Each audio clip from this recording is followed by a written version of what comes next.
Bueno, continuamos con nuestro último segmento de Pico a Pico aquí en De Primera Garra y estamos esta semana con una invitada internacional. Estamos aquí hoy con Cris, aquí al ladito, juntitas, y vamos a estar conduciendo el programa desde Cuenca, para quienes no sepan, pero ahí estamos. Cris, cuéntanos a quién tenemos esta semana. Así es, hoy estamos con Débora Raciati. Ella es veterinaria, especialista en bienestar animal y especialista en docencia universitaria por la FCB UBA. Tiene también un doctorado en la UBA investigando la relación entre conductas estereotípicas y bienestar animal en felinos silvestres. Es jefa del programa de bienestar animal y miembro de la Comisión Asesora de Fauna Silvestre del SENASA, Punto Focal Nacional de Bienestar Animal para la OIE. También es docente en la Cátedra de Bienestar Animal y también docente de la Diplomatura en Bienestar Animal de Fauna Silvestre del IBE en México. ¿Cómo estás, Débora? Bien, un gusto acá saludarlas desde Argentina. Qué gusto, Débora, tenerte con nosotros. Qué maravilla. Esta es una de las pequeñas cosas que nos ha dado esta pandemia, poder conectarnos con personas que tal vez no lo hubiéramos hecho en otras ocasiones. Pero bueno, vamos a sacarle provecho. Entre todas las cosas, 50.000 millones de cosas que podríamos preguntarte, Débora, 3 horas nos podríamos pasar conversando contigo. Pero ahora queremos hablar respecto a un tema específico y nos va a llamar muchísimo la atención. Conservación compasiva. Ya vamos a saber de qué se trata este tema, pero primero me gustaría preguntarte que nos hables un poquito de tu trabajo, un breve resumen de a qué te estás dedicando en este momento, por favor. Bueno, cómo no, Maritza. En realidad mi trabajo se divide en dos, ¿sí? Dos grandes actividades principales. Uno es la labor como docente y como investigadora en la Cátedra de Bienestar Animal de la Facultad de Veterinaria de la Universidad de Buenos Aires. Allí, bueno, como docente me dedico principalmente a lo que es el bienestar animal, con un enfoque desde la etología, pero no exclusivo. Investigo mucho lo que es el estrés, cómo el estrés impacta en el bienestar animal, las conductas anormales o las conductas no adaptativas, como prefiero llamarles yo, y estoy haciendo mi doctorado específicamente sobre el tema de las conductas estereotípicas en fauna silvestre, en condiciones controladas por el humano, y su relación con el bienestar animal. Entonces, desarrollando protocolos para evaluar bienestar animal y poder comparar cómo van cambiando los indicadores de bienestar animal a lo largo del tiempo en animales que tienen y que no tienen conductas estereotípicas, ¿no? Eso por un lado. Y por el otro lado, en mi rol oficial como veterinaria del Servicio Veterinario Oficial del SENASA, que se llama en Argentina, estoy a cargo del programa de bienestar animal y trabajo más que nada con lo que es animales para consumo humano, animales de producción o animales de granja, tratando de avanzar en lo que es la cuestión normativa para proteger el bienestar de los animales de granja en mi país, también capacitando a los productores, a los colegas, a los futuros veterinarios o de otras profesiones relacionadas con el bienestar animal, tratando de avanzar desde la educación y la concientización en el bienestar animal, no solo desde la normativa, sino que primero exista una base sobre la cual construir la normativa, y me parece que la educación es esencial para eso. Y bueno, y también como parte del rol en el SENASA, soy punto focal de bienestar animal ante la Organización Mundial de Sanidad Animal. Así que también esa es una tarea muy interesante. Muchísimas gracias. Súper interesante respecto, o sea, el tema del bienestar animal es muy amplio, ¿no? Como tú nos dices, una parte por temas de conservación de bienestar animal en sitios controlados por el humano, otra que también hemos hablado mucho acá en el programa por temas de animales que se destinan al consumo humano. Y bueno, de eso nos gustaría quizá hablar en el futuro. Ahora nos gustaría enfocarnos un poquito al tema de fauna silvestre. Y me gustaría preguntarte, para que toda la gente que nos está escuchando pueda entender, ¿por qué es importante el bienestar animal en los animales que están, por ejemplo, en zoológicos? ¿Por qué o desde cuándo también es cada vez más importante, la gente se fija más? Y si es que de pronto tú consideras que, por ejemplo, los movimientos de protección animal han influido también en cambiar la visión de los zoológicos para investigar más respecto a estos temas. Uy, bueno, un montón de preguntas. Mira, el tema voy a empezar por la última, que es la que tengo más fresca, si han influido los movimientos de protección animal, claro que sí, claro que sí. No siempre, a ver, yo creo que hay que separar, ¿no? La protección animal es una cosa, el bienestar animal es otra, están relacionados, pero no son lo mismo y no se deben confundir. Los derechos de los animales es otra cosa. Y quienes buscan o son activos, es decir, el activismo en virtud de lograr más derechos y más protección para los animales, muchas veces ayuda a las sociedades a hacer cambios en la forma que se ven las cosas y se dan cambios culturales que obviamente tienen que ir de la mano de la ciencia, porque no siempre esos cambios culturales están bien fundamentados y a veces se busca un beneficio que puede terminar siendo un perjuicio, ¿sí? Para los animales. Sobre todo cuando se toman posiciones muy extremas y no se pueden escuchar opiniones que quizás no coinciden con las nuestras, ¿no? Ese tribalismo o ese encerrarnos en un punto de vista y no poder sentarnos a dialogar no es beneficioso para nadie y para los animales tampoco. Pero sí, por supuesto que ayudan, tanto, digamos, las personas que se dedican al proteccionismo o al activismo por los derechos de los animales, como los investigadores que nos dedicamos a investigar para mejorar el bienestar de los animales, ¿no? Me gustaría que trabajásemos más en conjunto, a veces no se puede, pero bueno, yo creo que todo eso suma y suma mucho, desde diferentes lugares, ¿no? Y con diferentes estrategias. Pero sí, claro que suman. Y respecto a por qué es importante el bienestar de los animales silvestres en condiciones controladas, es importante por muchas cosas, pero yo creo que la primera de ellas es que nosotros somos quienes estamos como personas, ¿no? Como animales humanos, decidiendo cómo va a ser el ambiente en el que van a estar estos animales.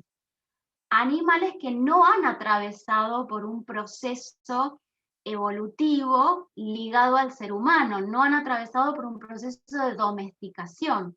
Entonces, si es importante en los animales domésticos, imaginen lo importante que es para los animales silvestres, porque estos no están adaptados, si se quiere, o no han atravesado este proceso evolutivo de la mano del hombre. Entonces, de buenas a primeras, se encuentran en un ambiente que es absolutamente distinto a su ambiente original, y eso les trae un montón de consecuencias negativas para su bienestar. Entonces, con toda razón, es súper importante trabajar en mejorar esa situación de estos animales que se encuentran, digamos, son silvestres, pero de pronto se encuentran en un ambiente absolutamente distinto y en condiciones controladas por las personas, ¿no? Más allá de si estamos de acuerdo o no estamos de acuerdo en que puedan existir santuarios zoológicos o como querramos llamarlos, es algo que hoy existe y esos animales están, y entonces debemos ocuparnos por mejorar su bienestar, mientras después otros ámbitos o otras personas de la sociedad se ocupan de debatir si va a seguir existiendo o no va a seguir existiendo. Mientras exista, tenemos que ocuparnos de ellos. Débora, estaba leyendo un poco del tema de conservación compasiva, para conversar respecto al tema. Y te cuento, te soy honesta, me resultó un poquito difícil entender el concepto. Pero enseguida asocié con ejemplos y voy a ver si es que estoy en la razón. Tenemos mucho contacto con personas que trabajan en rescate de animales, de problemas que han tenido animales en su relación con el ser humano, animales silvestres me refiero. Y una de nuestras compañeras que trabaja muy fuertemente en el asunto, comentó una vez algo que a mí se me grabó. Ella dijo, a veces me duele porque hay animales a los que rescatamos, rehabilitamos, pero ya no tienen a dónde volver. Sus hábitats están devastados, están permanentemente amenazados por las quemas, por el crecimiento de la frontera agrícola, etcétera, etcétera. Entonces, a veces uno piensa, ¿qué hacemos rehabilitando a un animal si no lo vamos a poder liberar? ¿Estoy cerca de eso? ¿Va por ahí la conservación compasiva? Sí, va por ahí. Yo creo que lo que vos estás planteando tiene más que ver tal vez con hasta a veces un dilema ético, ¿no? Pero está relacionado con la conservación compasiva también. La conservación compasiva, primero, representa un cambio de paradigma. Entonces es lógico que nos resulte a veces hasta dificultoso comprender esta nueva disciplina, o que incluso genere rechazo, porque también genera rechazo respecto de las personas que hace mucho vienen trabajando de una manera y con un marco teórico, y de repente aparece un grupo de personas que proponen este cambio de paradigma tan importante. Que lo que busca, ¿qué es? Básicamente, la conservación compasiva es un enfoque multidisciplinario, y esto es central. Al igual que el bienestar animal necesita de muchas disciplinas para poder avanzar, y no es propiedad exclusiva ni de los veterinarios, ni de los biólogos, ni de los agrónomos, se necesitan muchas disciplinas. Bueno, en la conservación compasiva también. Es entonces este enfoque multidisciplinario y los conocimientos científicos, tanto de la biología de la conservación como del bienestar animal. ¿Por qué los busca aunar? Porque en un punto son opuestos. ¿En qué punto son opuestos? La biología de la conservación centra su foco en las poblaciones o en los ecosistemas, ¿sí? Nosotros decimos que busca la integridad y continuidad de los procesos naturales de las poblaciones y de los sistemas ecológicos. Entonces, se basa en especies raras y especies claves o importantes para la biodiversidad. Ese es su centro y su foco. Y piensa en términos poblacionales. El bienestar animal, en cambio, no le da más valor a unas u a otras especies, busca trabajar para todas las especies por igual, y se centra no tanto en las poblaciones, sino en la calidad de vida de los individuos que forman parte de esas poblaciones. Y a través de mejorar la calidad de vida de esos individuos, y cuando hablo de calidad de vida me refiero tanto a la salud como a que puedan expresar las conductas específicas de especie, como a los estados afectivos, ¿sí? A las emociones que tienen esos individuos. Entonces, a través de mejorar su calidad de vida de los individuos, se busca mejorar de las poblaciones también. Trabaja con todos los animales que se ha comprobado la sintiencia, porque son los que por lo menos sabemos que pueden tener estados mentales negativos, pueden sufrir, pueden sentir dolor. Y la conservación compasiva busca juntar los conocimientos del bienestar animal y de la conservación. Entonces, te voy a poner un ejemplo para tratar de hacerlo más gráfico. Imagínate, hay un caso que es icónico o es muy conocido, que es lo que están causando los gatos, los felinos domésticos, los animales de compañía, ¿sí? Sobre las poblaciones silvestres en Oceanía, ¿sí?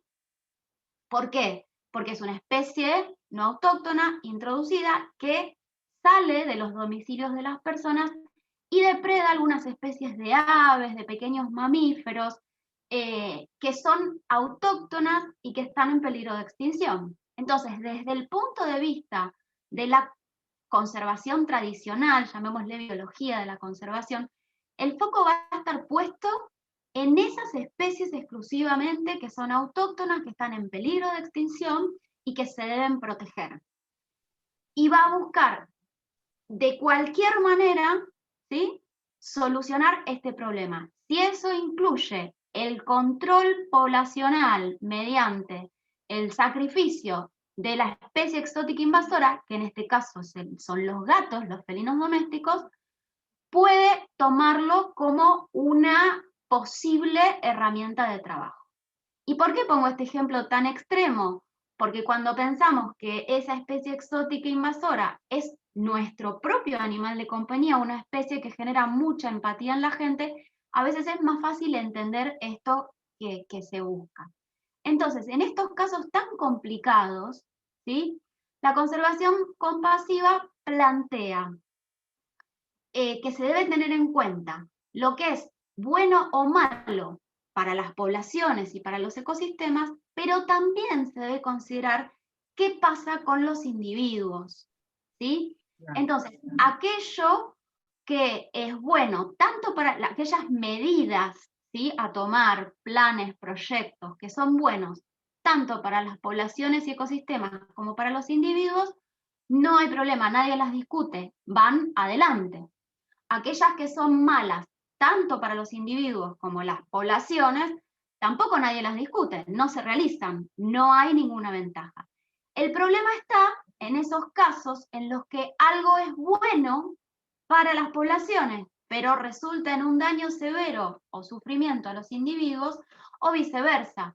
En estos casos es donde entra en juego la conservación compasiva, que, aunando los conocimientos de muchas disciplinas distintas, busca generar herramientas nuevas para trabajar en la conservación de la especie autóctona que está en peligro de extinción, buscando minimizar bajo diferentes estrategias los daños que se puedan generar a individuos y el sufrimiento que se pueda generar a individuos, ¿sí? Entonces ese es el desafío de la conservación compasiva. No va a decir, no, acá no hay un problema, no hay que resolverlo, ni va a decir, no nos importan las poblaciones o no nos importan los individuos. Nos importan las dos cosas y vamos a sacar lo mejor de todas las disciplinas para tratar de resolver este problema.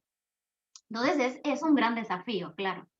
Así es, creo que realmente con ese desafío nos hemos encontrado nosotros también en el Ecuador, y justamente es mucho parecido al problema que tú manifiestas del tema de cómo una población de un animal que lo consideramos de compañía, ya sea perro o sea gato, empieza a generar un problema en una población de fauna silvestre. Y por ejemplo, acá también tenemos un ejemplo muy cercano, que es, por ejemplo, el cóndor andino y un problema con perros ferales, por ejemplo, en un tema en el que este conflicto con los perros ferales está causando el problema de una ave emblemática del Ecuador, que está en peligro de extinción, pero también justamente esta cercanía de las poblaciones de nosotros hacia los perros hace complicado uno poder decir, bueno, vamos a cazar o vamos a atrapar a estos perros y practicarles eutanasia, porque son perros que tal vez no los podemos dar en adopción porque ya son ferales, pero están causando este daño. Entonces, más o menos, ¿cómo ahí podría entrar, por ejemplo, esta nueva ola? Porque realmente es algo nuevo, yo no lo había escuchado, pero me parece espectacular, porque creo que realmente es el camino.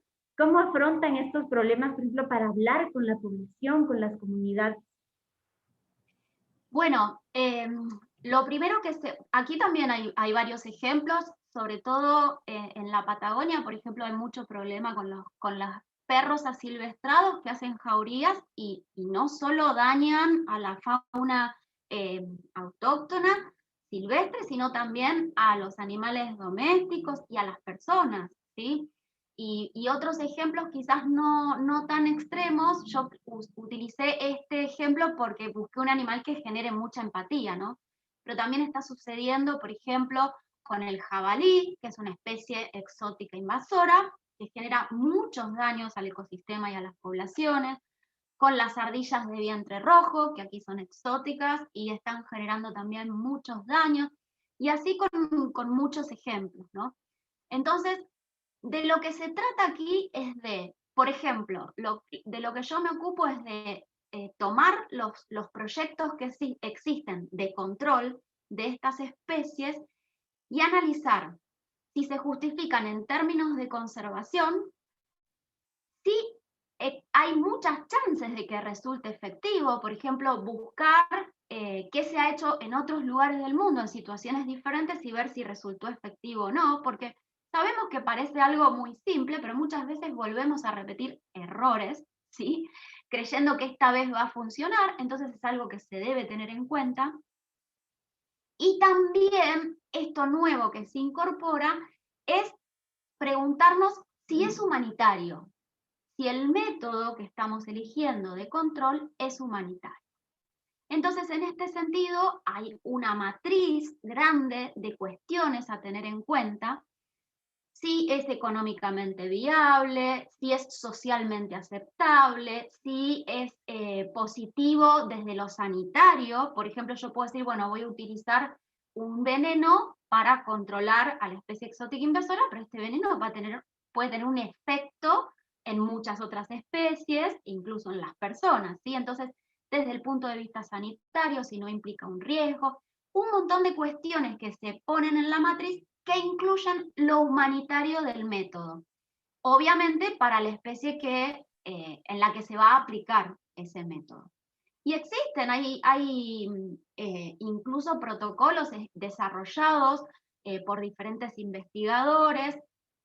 Uno que es de referencia para mí es uno en el que intervino el profesor David Fraser, pero hay muchos de estos protocolos que ayudan a entender qué voy a tener yo en cuenta para determinar si un método es humanitario o no. Primero, ¿existe alguna otra forma de reemplazar ese método que no resulta humanitario? ¿Por qué no se empleó? ¿Cuáles son las ventajas y las desventajas? Bueno, a ver, trabajemos en grupo y ahí es donde hay que recurrir a todas, ¿no?, las disciplinas y los saberes para ver si podemos desenrollar esta cuestión y terminar encontrando una forma que no sea tan extrema de actuar, ¿sí? Si esto no se encuentra, entonces deberemos pensar que el método que elijamos genere el menor sufrimiento posible en los animales sobre los que se va a aplicar. Así como en el momento de la faena de los animales de producción se decide que esa faena genere una inconsciencia previa. ¿Para qué? Para que el animal no sufra en el momento del degüelle, por ejemplo. Bueno, vamos a pensar en un método que sea lo más humanitario posible. A veces suena raro esto de humanitario, ¿no? Pero es la palabra que se utiliza universalmente, pero que genera el menor sufrimiento posible. Por ejemplo, vamos a utilizar una jaula, bien, para trampeo. Y después ese animal, suponemos, ¿cuánto tiempo va a tener que estar ahí? ¿Va a estar expuesto a la intemperie? ¿Va a estar muchos días en esa jaula? Entonces vamos a tratar de ver cómo mejorar ese método para que el animal no esté mucho tiempo sufriendo en esa jaula. Una vez que está en la jaula, después, ¿cómo se va a llevar adelante la muerte del animal, el sacrificio? Se va a hacer de una manera que genere una inconsciencia previa y evite el sufrimiento en el animal. Y entonces acá es donde también aparecen otros desafíos, porque te pueden decir, bueno, pero no hay recursos para hacerlo de esta manera. Bueno, pero nosotros les generamos el problema a estos animales, nosotros los trajimos acá, a un ambiente que no les correspondía.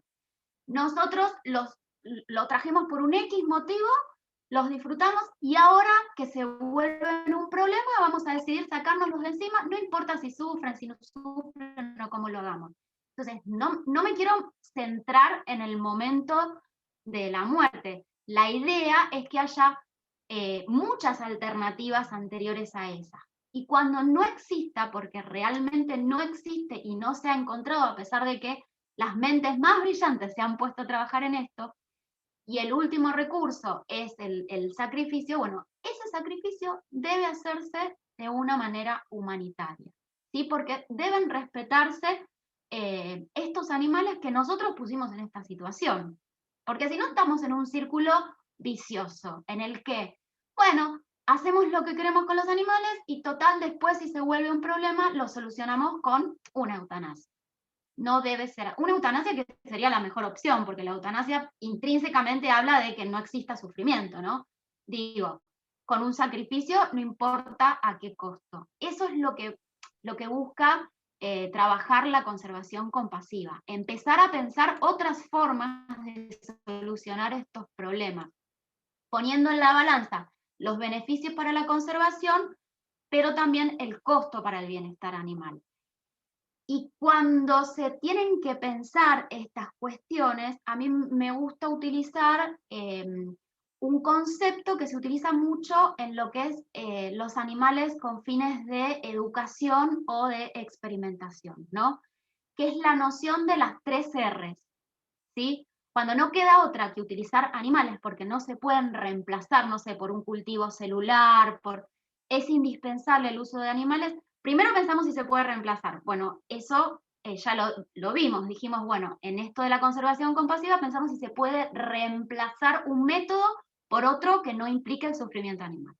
Cuando eso no se puede, pensamos en reducir, es decir, en hacer un cálculo para determinar cuál es el número de animales que nos permitirían alcanzar un objetivo de conservación, pero que sea el mínimo posible, ¿sí? Y después pensamos en refinar. Esto es lo que está más de la mano con el bienestar animal. El refinamiento implica mejorar todas las maniobras para disminuir el dolor, el sufrimiento tanto físico como mental de los animales que van a ser sometidos a X